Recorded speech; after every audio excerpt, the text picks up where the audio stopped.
My husband's mother planned the whole family vacation without inviting me, then called furious when he canceled and booked us a trip to Europe instead. That should have been the end of it. But with Diane, nothing ever ends cleanly. The phone call came at 6:47 a.m. on what was supposed to be the first morning of our honeymoon in Paris. "How dare you embarrass me in front of the entire family?" she shrieked before I'd even said hello. Apparently, she'd spent the last week telling everyone at the lake house that her son had finally come to his senses about our marriage. Let me back up. Theo and I had been married for 3 months when his mom sent out a group text announcing the annual family reunion, 2 weeks at their lake house in July. She listed every family member attending. Theo's dad, his 2 sisters, their husbands, all 4 kids, even his cousin Brett, who nobody had seen in 6 years. My name wasn't on the list. When Theo asked about it, she said, "Oh, I assumed you'd come alone. Give you boys some bonding time." Theo pointed out that I was his wife now. She laughed and said, "Sweetie, family vacations are for family. She'll understand." I told Theo to go without me. I meant it. But he just stared at his phone for a long moment, then called the airline and canceled his flight. That same night, he booked us 2 weeks in Paris and Rome. The flights alone cost more than I made in 2 months at the clinic. Diane called 47 times in 3 days. Theo ignored everyone. She showed up at our apartment twice. We didn't answer the door. Her final voicemail said,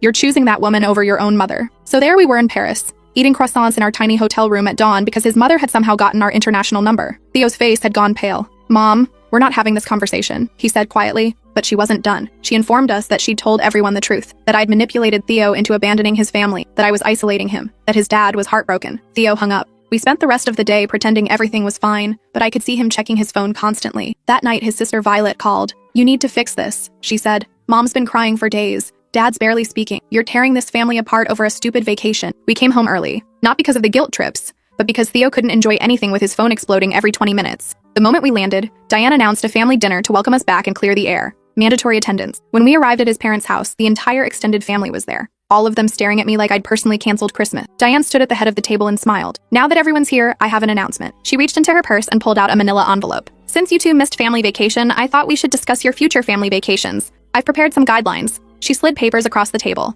Actual printed guidelines. Rule number 1, family events take priority over personal travel. Rule number 4, spouses attend family functions separately until they've been married for 5 years. Rule number 7, all vacation plans must be approved by family vote. The room was silent. Theo picked up the papers and read through them slowly. His hands were shaking. Then he did something I'd never seen him do. He laughed. Not a polite laugh. A deep, genuine laugh that made his dad flinch. "You're serious?" Theo said. Diane's smile faltered. "Your father and I spent considerable time—" "Do you have any idea?" Theo interrupted, his voice dropping to something cold I didn't recognize. "What you actually just handed me?" He pulled out his phone and took pictures of every page. Then he looked at his mother and said the words that made everyone freeze. "This is going to be really useful in court." The silence that followed wasn't the kind you get when someone makes a joke nobody understands. It was the kind that happens when everyone realizes something fundamental just shifted. Diane's mouth opened slightly. His dad set down his wine glass with a clink that sounded too loud. "Court?" Diane repeated. Her voice went up half an octave. "What are you talking about?" Theo stood up. He gathered the papers carefully, folding them along their original creases.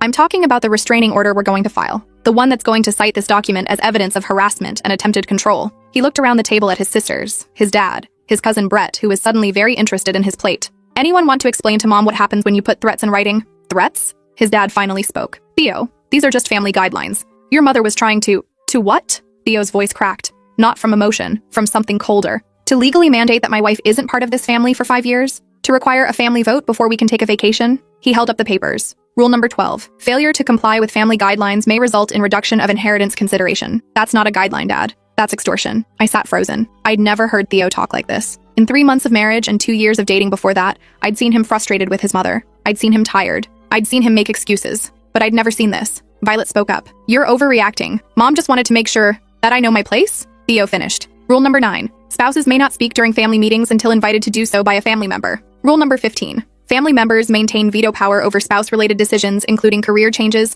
major purchases, and residential moves. He laughed again. That same hollow sound. "Tell me, Violet, when Greg wanted to take that job in Seattle, did you need permission from this table?" Violet went red. "That's different." "Why? Because Greg's a man? Or because Mom likes him? Because Greg respects this family?" Diane cut in. Her voice had gone from shocked to sharp. "He understands that family comes first. He doesn't encourage my children to cut me out of their lives." "I haven't cut you out," Theo said quietly. "You cut yourself out when you decided my wife wasn't welcome at your lake house. You doubled down when you spent our honeymoon calling to tell me what a terrible son I am, and you tripled down when you typed up a legally questionable document designed to punish me for choosing my wife over your need for control. I raised you better than this," Diane said. Tears were forming in her eyes. Real ones, I thought. "I gave you everything, and this is how you repay me? You did raise me better than this." Theo's voice dropped even lower. You raised me to stand up for the people I love, to protect them when they're being treated unfairly, to recognize manipulation when I see it. So thank you, Mom. You raised me exactly right. He turned to me. We're leaving. I stood up on shaky legs. Nobody else moved. As we walked toward the door, Diane called out,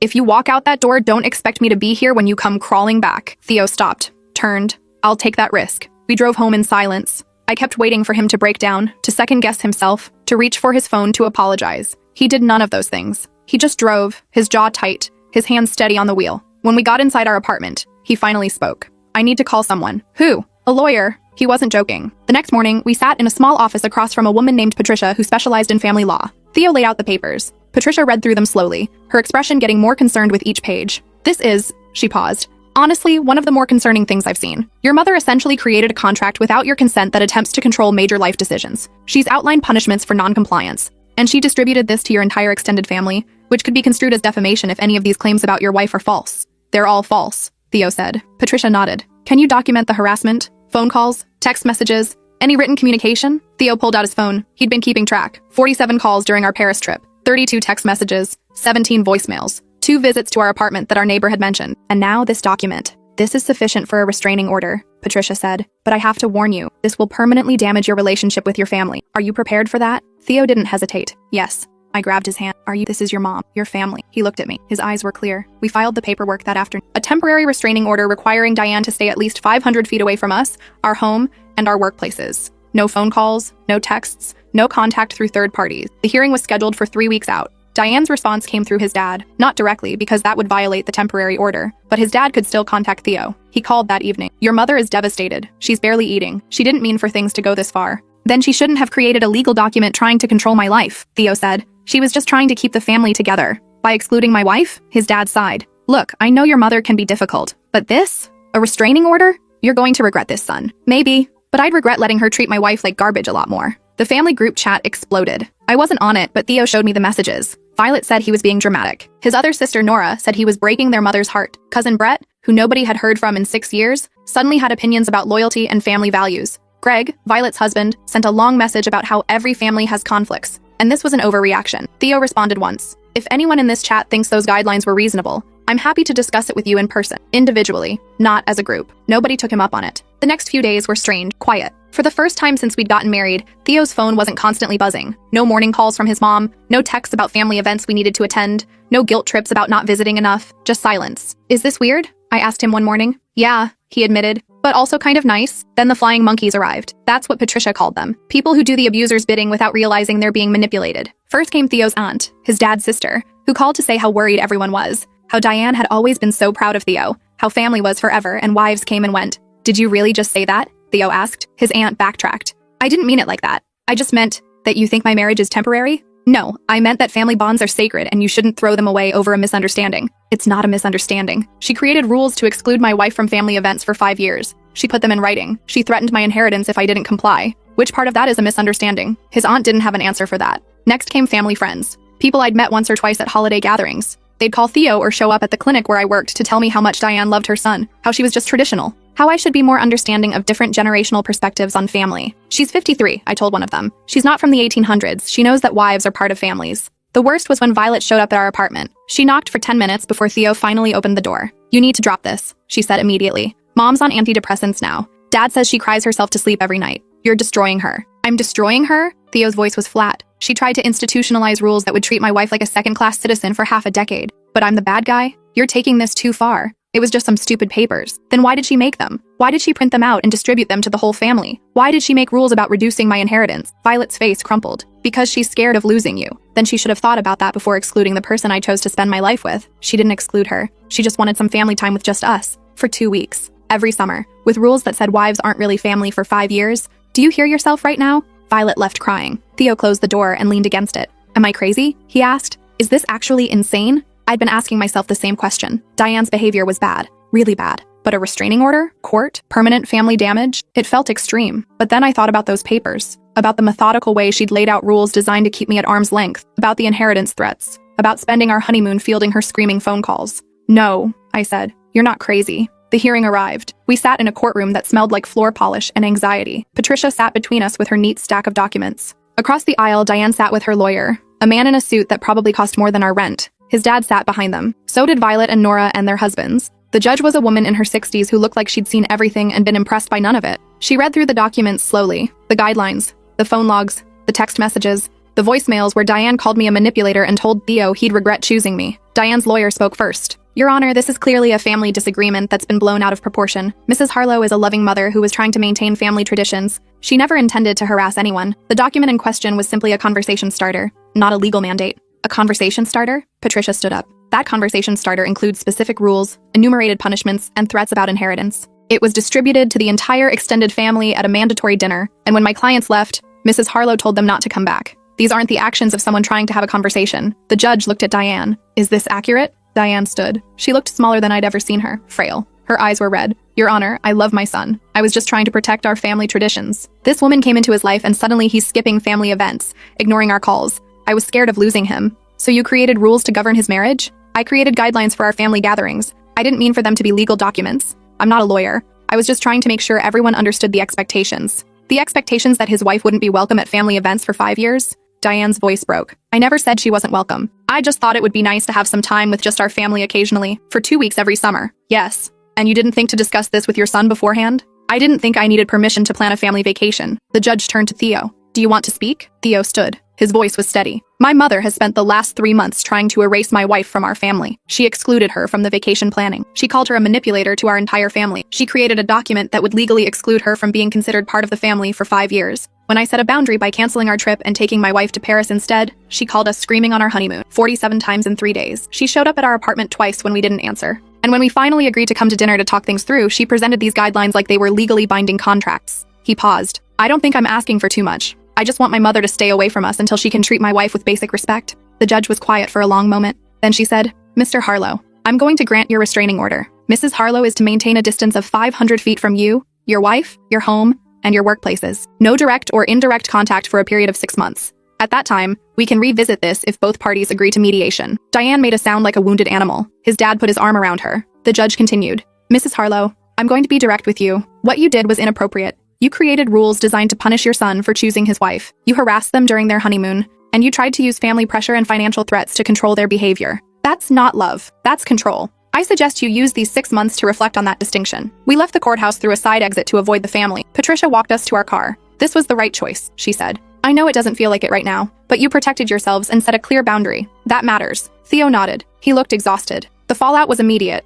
His dad called that night, leaving a voicemail about how we'd humiliated Diane in front of the whole family. Violet sent a series of texts about how we were tearing the family apart. Nora blocked us on all social media and told mutual friends we were dead to her. But something else happened too. Theo's cousin Brett called. Hey, I know we don't really talk much, but I wanted you to know I get it. My wife and I dealt with something similar with her mom. It nearly destroyed us. You did the right thing. A woman from Theo's office, someone he barely knew, stopped him in the hallway. I heard about what happened with your mom. My mother-in-law tried the same thing. It took us years to set boundaries. Good for you for doing it now. His college roommate sent a long message about his own experience with an overbearing parent and how cutting contact was the healthiest thing he'd ever done. It turned out a lot of people had stories. They just didn't talk about them at family dinners. The first month was hard. Theo would sometimes pick up his phone to call his mom about something random, then remember he couldn't. He'd see something funny and think about sending it to his dad, then stop. Holidays were the worst. Thanksgiving came and we spent it alone in our apartment. We ordered Chinese food and watched movies. It felt wrong, but also kind of peaceful. No stress about what to wear or say. No walking on eggshells to avoid setting off his mom.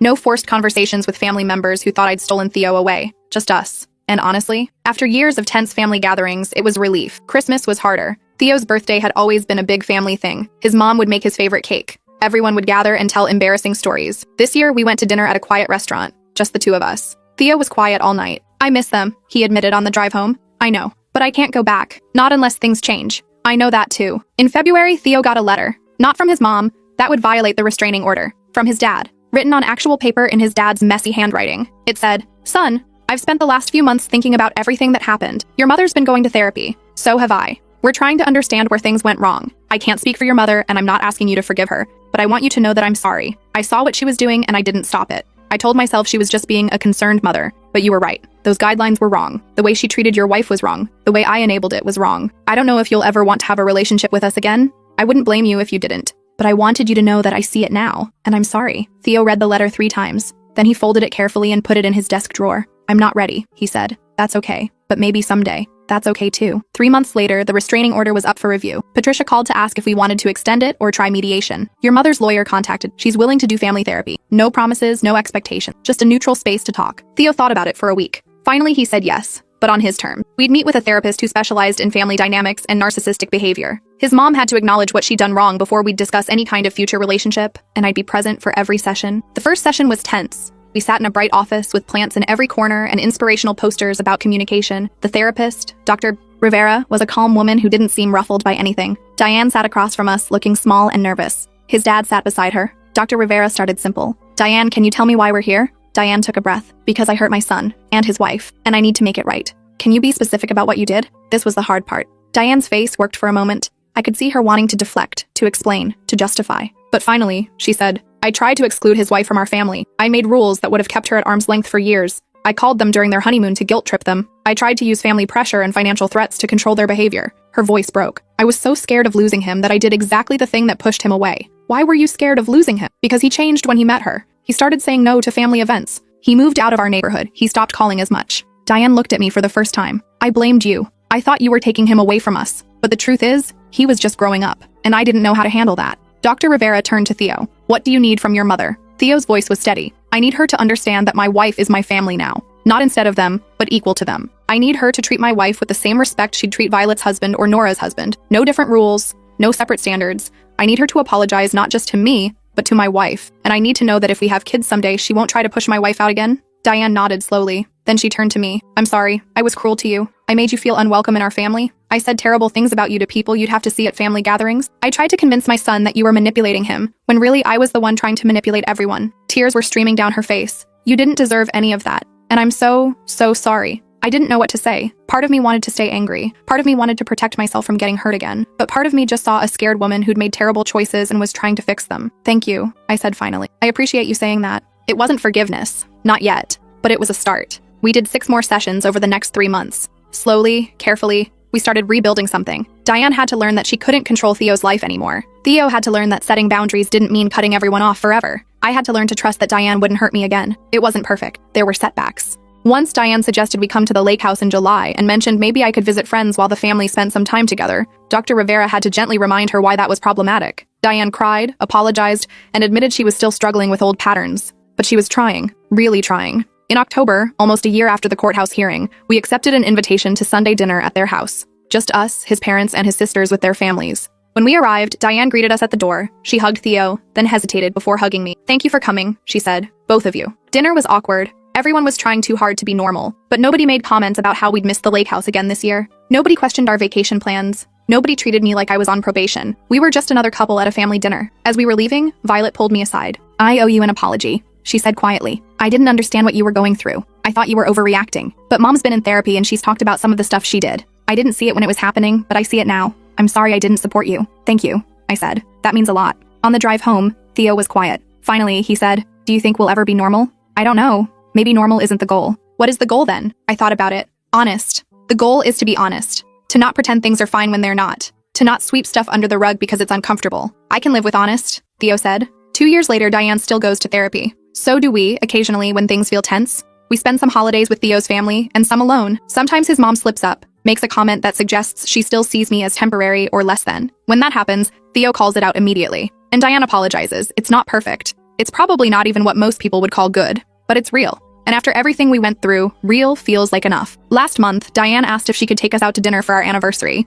Just the 3 of us. She wanted to give us a gift. We agreed, cautiously. At dinner, she slid an envelope across the table. Inside was a check for the exact amount Theo had spent on our Paris trip. I can't give you back the honeymoon I ruined, she said, but maybe you can take another trip. Somewhere you've always wanted to go. No phone calls this time. I promise. Theo looked at the check for a long time. Then he looked at his mother. Thank you. We used the money to go to Japan, and Diane kept her promise. She didn't call once. When we got back, I found a card in our mailbox. It was from Diane. Inside it just said, welcome home. Let me know when you want to come over for dinner and share photos. Not a demand, not an expectation, just an invitation. I showed it to Theo. What do you think? He smiled. I think we should go. We went the following Sunday. Diane made Theo's favorite cake. Not because it was his birthday or a special occasion, just because. We looked at photos on my phone. Diane asked questions about the temples we visited and the food we tried. She didn't make any comments about how long we'd been gone or how much she'd missed us. She just listened. As we were leaving, she hugged me goodbye. A real hug, not the awkward side squeeze from before. I'm glad you're part of this family, she said quietly. Really glad. I realized something then. The restraining order, the court hearing, the months of therapy, they hadn't torn the family apart.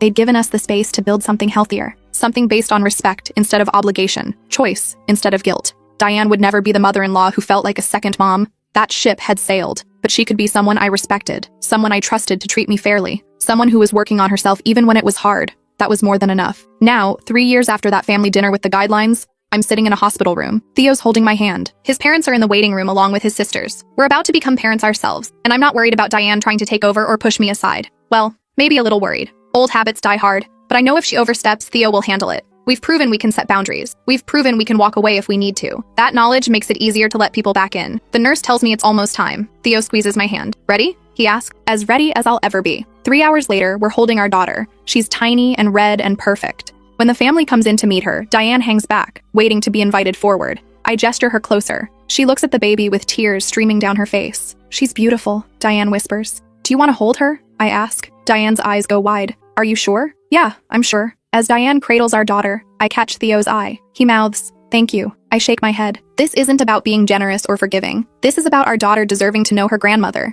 About giving Diane the chance to do better this time. About trust being earned and not demanded. Later, after everyone's left and it's just us and the baby, Theo says, I never thought we'd get here. To having a kid? To having a kid that my mom gets to meet. That we want her to meet. She earned it, I say. She did the work. So did we. Yeah, we did. Our daughter makes a small noise in her sleep. Theo strokes her tiny hand. I want to do better than they did. I want her to always feel chosen, always feel like a priority. She will, I say, because we know what it looks like when family gets it wrong, and we'll make sure we get it right. It's a promise I hope we can keep, but if there's one thing I've learned from these past few years, it's that good intentions aren't enough. You have to back them up with actions, with boundaries, with the willingness to walk away if love turns toxic. Diane learned that the hard way. So did we. And now we're teaching it to our daughter, not through lectures or rules, but through example. By showing her that family is about respect, not control, choice, not obligation, and that sometimes the most loving thing you can do is walk away until everyone's ready to do better. 6 months later, we're back in Dr. Rivera's office, not for crisis management this time, for what she calls maintenance. We come every few months, the three of us, to check in and make sure we're staying on track. Today, Diane brings up the holidays.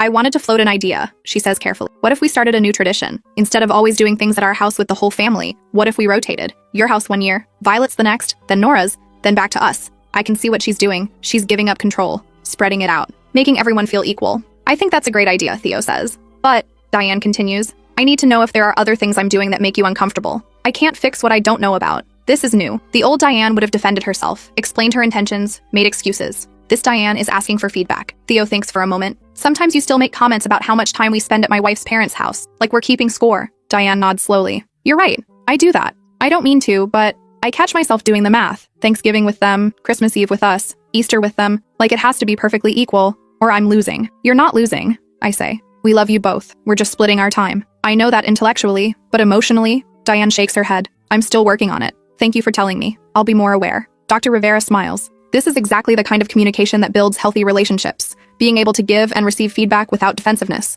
We talk for another 40 minutes about smaller things, about how Diane sometimes offers parenting advice that feels like criticism, about how we sometimes exclude her from decisions about the baby because we're scared she'll take over, about how his dad still tries to play mediator when he should let us handle things directly. It's not fun, it's not comfortable, but it's necessary. As we're leaving, Diane hesitates. Can I say something that might be hard to hear? Of course, Theo says. I'm grateful for the restraining order. We both stare at her. She continues, I know that sounds insane, but it was the wake-up call I needed. If you'd just let me keep treating you that way, kept trying to appease me, I never would have changed. I would have kept getting worse. The restraining order forced me to look at what I'd become, and it gave us the space we needed to reset. She wipes her eyes. So thank you for loving me enough to set that boundary. Theo's voice is thick when he responds, You're welcome, Mom. In the car, Theo is quiet for a long time. Finally, he says, I never thought I'd hear her say that. Say what? That she was grateful. That it helped. He pulls into our driveway and turns off the car. Do you think we made the right choice? Going back? Do you? He considers this. Yeah, I do. Because we're going back on our terms. We set the boundaries. We enforced them. And we only reopened the door when she'd proven she could respect those boundaries. Exactly. But what if she slips again? What if this doesn't last? Then we'll deal with it.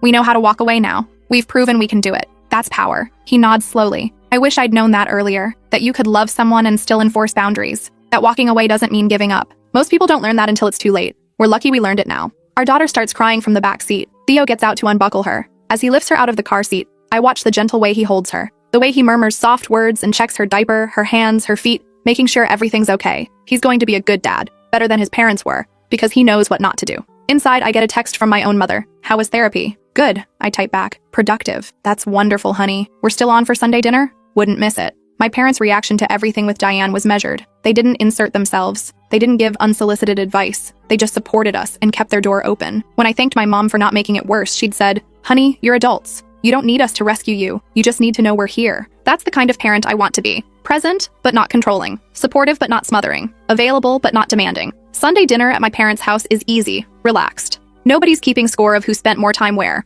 Nobody's making passive-aggressive comments about missed phone calls. We just eat and talk and laugh and play with the baby. My dad, holding his granddaughter, says, "You know, I never understood why some families make everything so complicated. You love each other. You respect each other. Everything else is just noise." Not everyone got the memo, Theo says with a smile. Clearly. My dad bounces the baby gently. But you two figured it out. That's what matters. On the drive home, Theo says, "Your family makes it look so easy. They have their own problems." I remind him, "They're just different problems." I know, but still, nobody's creating guidelines for how often we can visit or demanding we prove our loyalty. Your family's getting there, I say. It just took longer. 3 years and a restraining order longer, he says wryly. However long it takes. That night, after we've put the baby down, Theo pulls out his phone. He shows me a text from Violet. Mom wants to plan a family photo session. Professional photographer, everyone dressed up. She wants to include in-laws this time. Make sure everyone's in the picture. How do you feel about that? I ask. Suspicious, he admits. But also hopeful? Is that naive? No. It's growth. We agree to the photo session. When the day comes, Diane has hired a photographer who specializes in large families.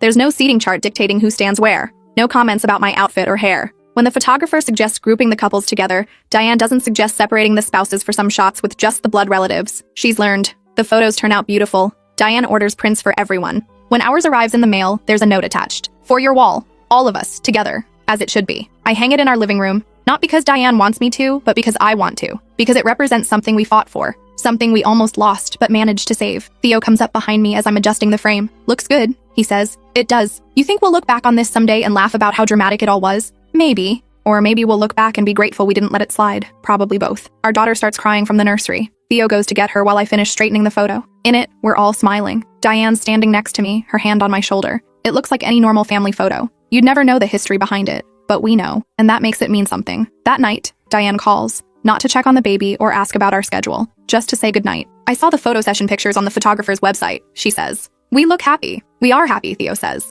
Good, that's all I ever wanted. She pauses. That's not true. I wanted control. I wanted things my way. But now I really do just want you to be happy, even if that means I'm not always included. You're included, Mom. You're just not in charge. I'm learning to be okay with that. After they hang up, Theo looks at me. She's different. She is. Do you trust it? I think about this carefully. I trust that she's trying. I trust that she knows we'll walk away again if we need to. I don't trust that she's perfect or that she'll never mess up, but I trust the process. That's very diplomatic. I've had practice. We laugh. It feels good to laugh about something that used to feel so heavy. A year later, we're planning our daughter's first birthday party. Diane calls to ask if she can help. I was thinking I could make a cake. Or if you want to order one, I could handle decorations. Or nothing. I can just show up and bring a present. Whatever you need. Actually, I say, a cake would be great. If you want to. I'd love to. She sounds genuinely happy. Not manipulative or guilt-trippy. Just happy to be asked. Any flavor preferences? She's one. She'll probably just smash it. Whatever you want to make. I'll make her daddy's favorite. Start that tradition. That sounds perfect. The party is chaotic in the best way. Both sets of grandparents, Theo's sisters and their families,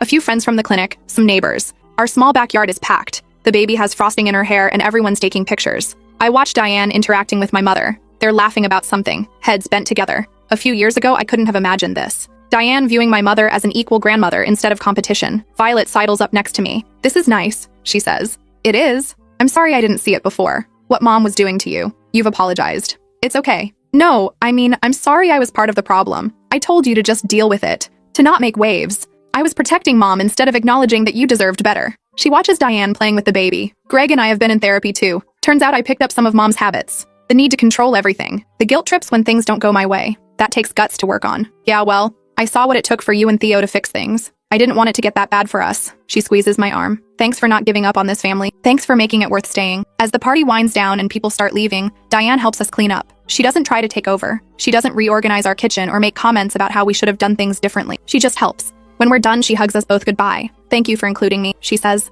in all of this. I know I don't deserve it. You earned it, Theo says. You did the work. After everyone's gone and the baby's asleep, Theo and I collapse on the couch. That went well, he says. Shockingly well. Do you think we're past it now? All the drama? I don't know if you're ever really past it, but we're in a good place. And we know how to protect that place if we need to. I'm proud of us, he says quietly, for not just giving in, for fighting for our marriage. Me too. We sit in comfortable silence, exhausted from the party but happy. The photo from last year catches my eye. All of us together, smiling. We've come so far from that family dinner with the guidelines, but I keep those guidelines. They're in a folder in our filing cabinet, right next to the restraining order paperwork and Dr. Rivera's therapy notes. Not because I want to remember the bad times, but because I never want to forget what we fought for. The right to be treated with respect, the right to be considered family, the right to set boundaries without being punished. Those aren't small things. They're everything, and we won them. 6 months later, I'm pregnant again. When we tell Diane, she cries happy tears. Another grandbaby, she says. I'm so grateful I get to be part of this. Not, I'm so grateful you're giving me another grandchild, but I'm grateful I get to be part of this.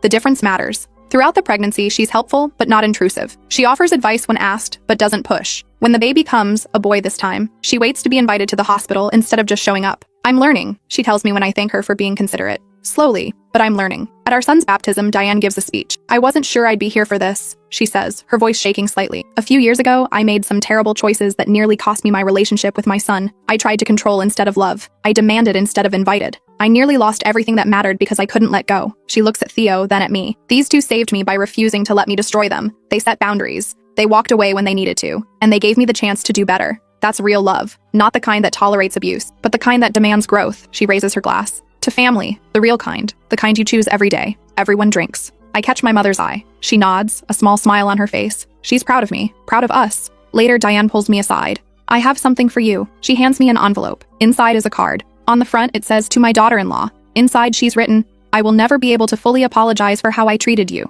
The exclusion, the harassment, the attempt to erase you from our family. Words aren't enough, but I want you to know that I see you now. I see your patience with me, your willingness to give me chances I didn't deserve, your strength in protecting your marriage and teaching me how to be better. You didn't just marry my son, you saved our family. Thank you. I read it twice, tears streaming down my face. Thank you, I managed to say. No, Diane says firmly. Thank you. That night, lying in bed, I tell Theo about the card. He reads it slowly, then sets it on his nightstand. She means it, he says. I know. This is what winning looks like. What do you mean? Winning doesn't mean they grovel forever. It doesn't mean we hold it over their heads. Winning means they change. They do better. And we get to have a family that's actually healthy. He turns to face me. We won. We did. Was it worth it? All the pain in the court and the months of no contact? I think about this carefully. About that dinner with the guidelines. About the screaming phone calls on our honeymoon. About the restraining order and the therapy and the slow, painful rebuilding. Yes, I say finally. It was worth it. Because the alternative was a lifetime of being treated like I didn't matter. Of watching Theo get torn apart between his wife and his mother. Of teaching our kids that love means accepting disrespect. This way, we have a family. Imperfect, complicated, but real. Built on respect instead of obligation. That's worth everything we went through. 5 years after that family dinner, I get a text from Diane. Can I ask you for advice? Of course. Nora's daughter-in-law is having problems with her. Nora's doing some of the same things I did. The excluding, the controlling. Her son is miserable. What should I tell her? I think about this for a long time. Finally, I type.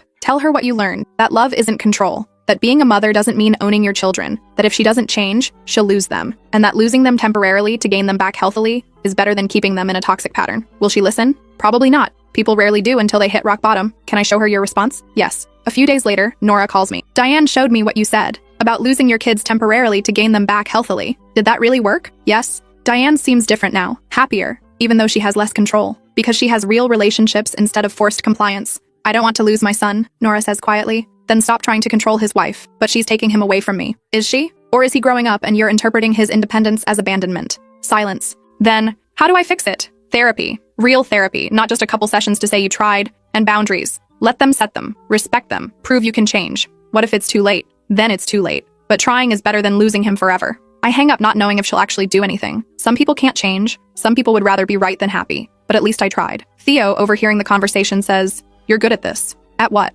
Giving advice. Being honest. You should write a book or something. About what? How to deal with nightmare in-laws? About how to set boundaries and build healthy families? About what it costs and why it's worth it? I laugh. Who'd read that? More people than you think. Maybe he's right. Maybe our story isn't just about us. Maybe it's about everyone who's ever felt like they had to choose between their spouse and their family. Everyone who's been told they're overreacting when they're actually underreacting. Everyone who needs permission to walk away from people who claim to love them, but treat them terribly. But for now, I'm content just living it. Showing our kids what healthy boundaries look like. Teaching them that family is about respect, not control. That love means wanting what's best for someone, even if it's not what's best for you. That's a lesson Diane learned the hard way. A lesson we all learned together. And it's one I'll spend the rest of my life making sure our kids understand. Because that's what this was all about. Not revenge, not punishment, not even justice, really. It was about building something better, something that would last, something we could be proud of. And we did it, together. Despite everything trying to tear us apart, we built something stronger than what came before. That's the real happy ending. Not perfect, but real. Not easy, but worth it. Not what we expected, but what we needed. And honestly,